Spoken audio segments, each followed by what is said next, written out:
ሰበር ችሎት ተወስኖልህ ስትመጣ ቋንጃህን ይሰብርልህና መሬትህን መኪናህን ንብረትህን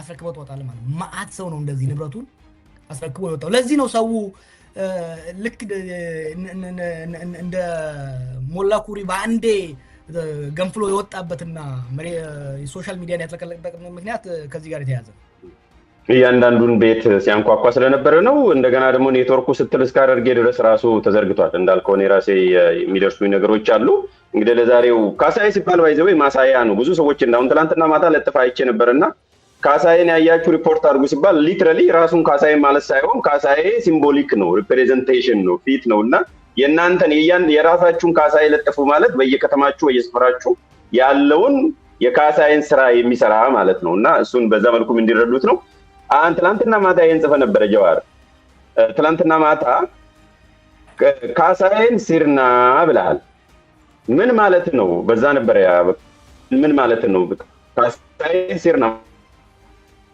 ማለት ያው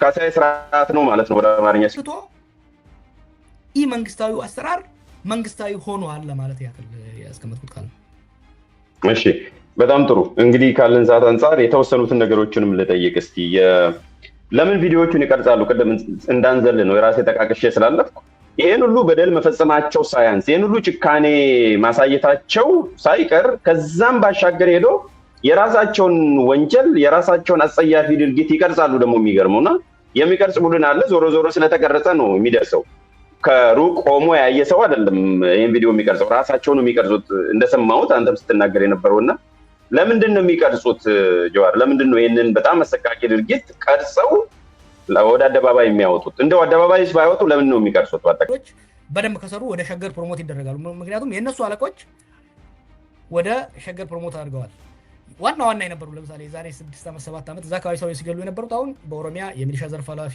የደህንነት ቢሮ ኃላፊ በየዞኑ የፓርቲ ኃላፊ የጸጥታ ዘርፍ ኃላፊ ሆነዋል ሶ ነካሴም ሙሉ ፕሮሞት ለመደረግ ይችን ስራ በተጨባጭ ማቅረብ አለባቸው ማለት ነው ለከንቲባው ለደህንነት ዘርፍ ኃላፊ አንደኛው የክንውን ሪፖርት ነው የስራ ክንውን ሪፖርት ነው ሌላኛው እስከ ጭካኔ አንፃር የጭካኔን ከማለማበድ አንፃር ያልከው በጣም በደንብ ወደ ማህበረሰቡ ከማሰረጽ አንፃር ያው ከዚህ በፊት የተዋየንበት በአብይ አገዛዝ ዘመን የመጡ አንድ 5 ክንዋኔዎች አሉ ከዚህ በፊት ያልኳቸው የኮሜርሻላይዜሽን ኦፍ ፖለቲክስ የፖለቲካ ገንዘብ መሆኑ የተያያዙ ናቸው ዲሴንሲታይዜሽን ቱ ቫዮለንስ ኦር ኖርማላይዜሽን ኦፍ ክሩሊቲ ቫዮለንስ ይሄ ጭካኔ እንድንለማመደ ሆነናል እና በፍሮንት ላይን ላይ ያሉ ወታደሮች በየጊዜው ስለሚያዩትና ስለሚታዘዙ ያ ብቻ ሳይሆን ጨካኞቹ ከነሱ ውስጥ እየተመለመሉ ስልጣንና ይሄ ፖለቲካ ሸር እንጂ ሌላ ነገር የለውም በሸር ነው የምታደርገው አፍሪካ ውስጥ ያለ ጭካኔ ያለ መገዳደል ስልጣን አይያዝም ስልጣን አይጠናከርም መገዳደል መጨካከን ትክክለኛውና ብቸኛው መንገድ እንደሆነ ናቢ ሲናገሩት አያለ እነሽመለስ ሲናገሩት አያለ ያቢም ከተላውን ደግሞ ዳንኤል ክብረት ሲናገር ታያዋለ ጨከን ማለት አለብን ሲል ነበር ባለፈው ጨከን ማለት አለብን 1 ሚሊዮን ሰው ሞተ ይባላል ስለቀረው 119 ሚሊዮን ማንንም አይናገርም 1 ሚሊዮን ሰው መሞት why is it big deal 119 ቁጥር ሆኗል you see እነሱ የሚሉት ነገር አይደለም ቃል ወደ ተግባር ይቀየራል እነሱ በቃል የሚሉትን ወታደሩ ይሰማዋል ይሄንን ወደ ስራ ይተረጉማል ማለት ነው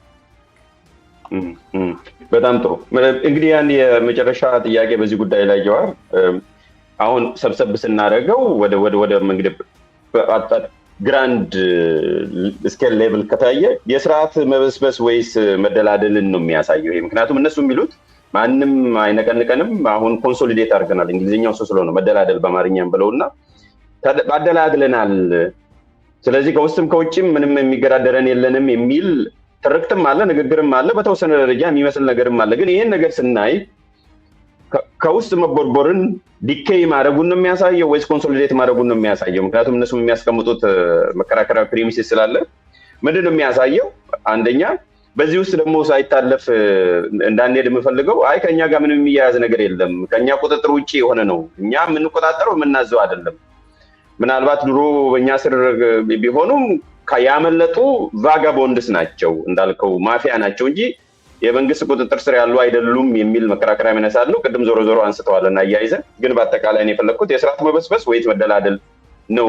የስርዓት መበስበስ ወይስ የስልጣን መደላደልን ነው የሚያሳየው? ለዚህ አጭር ቁልጭ ያለች መልስ የሚሆነው የስርዓቱ አካል የሆነ የዛ የምዕራብ ሸዋ ህዝብ ተወካዮች የፓርላማ አባል የሆነ ሰው የጻፈው አለ አይዶ ነው። አንተ ካለ እሱን ዲስፕሌይ ብታደርግላቸው በግልጽ አንድ ነገር በጣም ኢንትረስቲንግ አድርጓል። ይሄ መንግስት የሚጥለው ታጥቀው በዱር ገደሉ የሚዋጉት አማጽያን ሳይሆኑ በስርዓት ውስጥ የተደራጁ ሌቦች ናቸው የሚል አስቀምጧል። ካገኘ የእከሌ አንድ አላላ ካለ እሱ የሚኒስትር ኦፍ ትሬድ፣ የሚኒስትር ኦፍ ፋይናንስ፣ የገቢዎች፣ የጉምሩክ፣ የከተማ ልማት፣ የተለያዩ ኤጀንሲዎች ደላላ ነው ይባላል እና እያንዳንዱ የፌዴራል ባለስልጣን የሚያሞግሰው ስሙን አስተዳዳሪዎች። በነገራችን ላይ የድሬዳዋ ከንቲባ የራሱ ቡድን አለው። የሀረሪ አስተዳደር ፕሬዚደንት አለው በፌስቡክ። አንተ ኦሮምኛ ብዙ ስለማያውቅ ነው እንጂ በኦሮምኛ ካነበብክማ ይሄ እኮ በኦሮምኛ በግልጽ ነው ሰው የሚወያየው። የሲዳማው ክልል ፕሬዚደንት በውስጣቸው የሚደረገውን ስታይ እንትኖቹ ፋርሲ ብሏቹ ደግሞ የፕራይቬት ፋርሲ ብሏች አሉ፣ የግል ፋርሲ ብሏች፣ የመንግስት ብቻ ሳይሆን የግል ፋርሲ ብሏች አሉ። ልክ ድሮ ፕራይቬት ሴኩሪቲ እንደምትቀጥረው ማለት ነው። እና ፕራይቬት ፋርሲ ብሏቹ ከንቲባውን አሞግሰው ምክትሉን ይለቁሳሉ።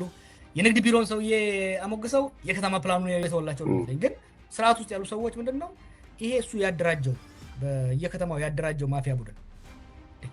የአዳማው ከንቲባ አዳማን እኮ እንደ ሪፐብሊክ ነው የሚያስተዳድረው።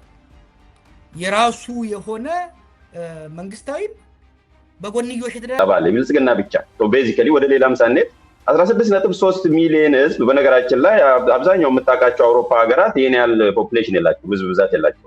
ከአንድ መካከለኛ ሀገር በላይ የሆነ ካድሬ አለን የብልጽግና አባል አለን ብለህ አልሰማውም ማለት ራሱ እርስ በራሱ የሚራገጥ ስለሆነ ነው። እሱም ብቻ እንደ ምሳሌ ብንወስድ ማለት ነው 16 ሚሊዮን ዘርፍ ኃላፊ ህዝቡ በግልጽ ማአት መረጃና ማስረጃ እያቀረበ ራሳቸው በራሳቸው ላይ መረጃና ማስረጃ እያቀረቡ ያሉትን ሰዎች እስቲ በእነሱ ላይ እርምጃ፣ ህጋዊ እርምጃ። እኔ ገዳሏቸው አይደለም እያልኩ ያለው፣ ምክንያቱም ፈራው ሊገዳደሉ ይችላሉ መረጃ ለመደበቅ። ምክንያቱም ከነኛ ያሉት የተወሰኑ እኮ በፌስቡክ ይጽፉልኛል ምንም አታመጣም፣ እኛ ብቻችንን አይደለም ያደረግነው፣ ማንም አይነካንም፣ ዝም ብለን ስለፈልፈው ይሉኛልና እስቲ መረጃ ለማጥፋት እንዲገሏቸው አልፈልግም። ግን ህጋዊ በፍርድ ቤት ወደ ስርዓት እንመለስ እስቲ። ስርዓት ያለው እና ደግሞ የሚታይ ለህዝቡም የሚነገር የሚታይ በጣም ጥሩ። እንግዲህ የቤት ስራ ተሰጥቷቸዋል። ዛሬ ጠዋትም ብዙ ነገር ሲያምታቱ ነበረ። ያው አልተያዙም ዋናዎቹ። አሁንም ማንም የተያዘ የለም። ቅድም የዘረዘርካቸው ሰዎች አሉ ወደ 6 የሚሆኑ እነኛ አንድም የተያዘ የለም እስካሁን ድረስ።